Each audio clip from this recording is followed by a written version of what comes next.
বছরের পর বছর কেটে গেলেও কিছু জীবন গাঁথা আছে যেগুলো কেবল ইতিহাস নয়, বরং আধ্যাত্মিক শক্তির প্রতীক। আজ আমরা জানব এমনই এক মহান অলির গল্প, যিনি মাতৃগর্ভে থেকেই কোরআনের হিফজ করেছিলেন।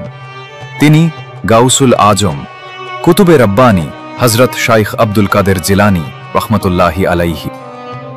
একদিন তার পিতা তাকে নিয়ে গেলেন জিলান নগরীর একটি মক্তবে। পথে ঘটল এক অলৌকিক ঘটনা।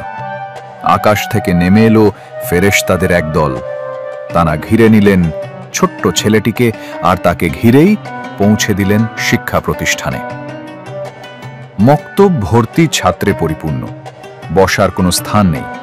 ঠিক তখনই আকাশ থেকে এক অদৃশ্য আওয়াজ ভেসে এলো, তোমরা আল্লাহ রাব্বুল আলামিনের প্রিয় বান্দার জন্য স্থান করে দাও।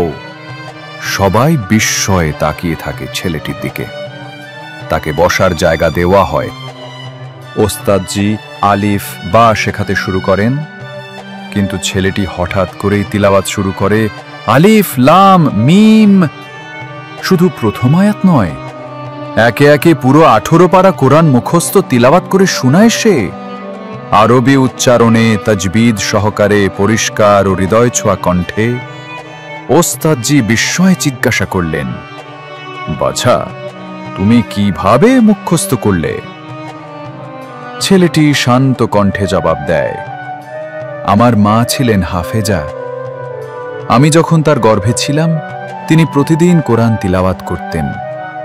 সেই শব্দ শুনে শুনেই আমি কোরআনের এই অংশ মুখস্থ করে ফেলেছি। এভাবেই শুরু হয় এক আধ্যাত্মিক যাত্রা, যার প্রভাব ছড়িয়ে পড়ে বিশ্বময়। তিনি ছিলেন অলিদের নেতা, গাউসে আজম হযরত বরপীর আব্দুল কাদের জিলানী রহমতুল্লাহি আলাইহি। তার জীবন আমাদের শেখায় পবিত্রতা, তাওহীদ এবং ইলমের প্রকৃত অর্থ। আসুন আমরা তার জীবনী থেকে শিক্ষা গ্রহণ করি, নিজের জীবন আল্লাহর রাস্তায় নিবেদিত করি।